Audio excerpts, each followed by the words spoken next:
Dubai दुनिया के सबसे सुंदर शहरों में से एक है। दुबई की ऊंची इमारतें, शोहरत, सख्त कानून सब कुछ दुनिया भर में मशहूर है। आइए जानते हैं दुबई के बारे में कुछ खास बातें। सबसे पहले बात करते हैं दुनिया की सबसे ऊंची इमारत बुर्ज खलीफा की, जिसमें 164 फ्लोर और इस इमारत की लंबाई लगभग 800 मीटर है। इस इमारत को हम 90 किलोमीटर की दूरी से भी देख सकते हैं। दुबई का विकास 1960 के बाद तब प्रारंभ हुआ जब यहाँ तेल की खोज हुई। उसके पहले यहाँ कुछ भी नहीं था, लेकिन मात्र 50 वर्षों में इसने इतनी उन्नति कर ली कि आज यह विश्व के शानदार शहरों में से गिना जाता है। दुबई के मूल निवासियों को अमीरात कहा जाता है। ये दुबई की कुछ जनसंख्या का मात्र 15% है। शेष आबादी विदेशी है, जिसमें अधिकांश भारत, पाकिस्तान, बांग्लादेश और फिलीपींस से आकर दुबई में बसे हैं। दुबई की कुल आबादी 28 लाख है, जिसमें से 43.4% लोग भारतीय मूल के हैं। यहाँ की ऑफिशियल लैंग्वेज अरेबिक है, पर अधिक इस्तेमाल की जाने वाली भाषा इंग्लिश है। दुबई में पुरुषों के लिए शेख और स्त्रियों के लिए शेखा शब्द का उपयोग उनके नाम के पहले किया जाता है।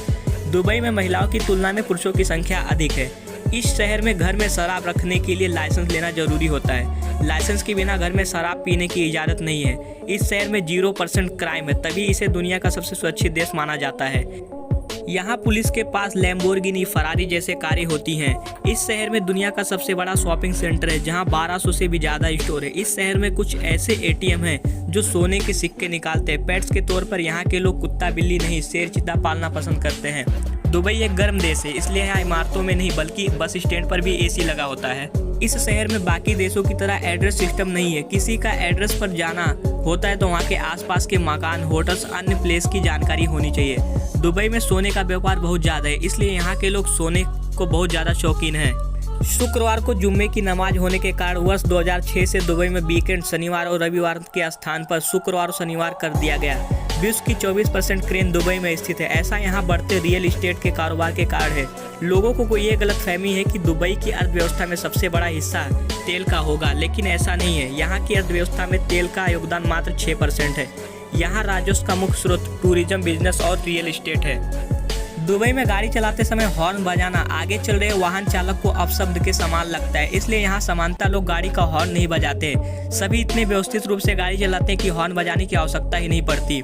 यहाँ सड़कों पर गाड़ी की स्पीड निर्धारित होती है। हर गाड़ी कैमरे की नज़र में रहते हैं। निर्धारित स्पीड से तेज गाड़ी चलाने पर चालान भरना पड़ता है। दुबई में गंदी कार नहीं चलाई जा सकती। ऐसा करने पर कार के मालिक को 200 दिनार का जुर्माना लगता है।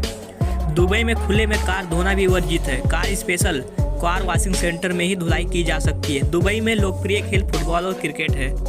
दुबई में आज भी राजा का राज चलता है। दुबई के प्रिंस शेख हमदन बिन मोहम्मद बिन राशिद अल मक्तूम भले ही दुबई के क्राउन प्रिंस हो, लेकिन इंस्टाग्राम के वे तो किंग है। क्राउन प्रिंस अपनी बिलियनरी लाइफ स्टाइल और उनके शौक को हर फुटेज इंस्टाग्राम पर पोस्ट करते हैं, जिसे करीब 13 मिलियन लोग फॉलो करते हैं। उन्हें फजा के नाम से भी पहचाना जाता है। बता दें, वे दुबई के रूल शेख मोहम्मद बिन राशिद अल मक्तूम के दूसरे बेटे हैं। हमदन को स्पोर्ट्स खेलना बहुत पसंद है। आपको बता दूं कि UAE में के सबसे हैंडसम मर्द उमर बुरकान अल गाना को अपने ही देश से निकाल दिया गया। ऐसा इसलिए किया कि प्रशासन को डर था बुरकान की खूबसूरती देखकर महिलाएं उन पर मन मिट न जाए। इसी कारण से उन्हें देश से निकाल दिया गया। फिलहाल वे कनाडा में रह रहे हैं। अगर आपको इंडिया से दुबई जाना है तो आपको कुल खर्च 15,000 से 20,000 आ सकता है। तो आपको ये वीडियो कैसे लगी कमेंट में जरूर बताना, और नेक्स्ट वीडियो कौन से कंट्री पर चाहिए ये भी बताना है। और ऐसे ही इंटरेस्टिंग वीडियो के लिए हमारे चैनल को सब्सक्राइब करना।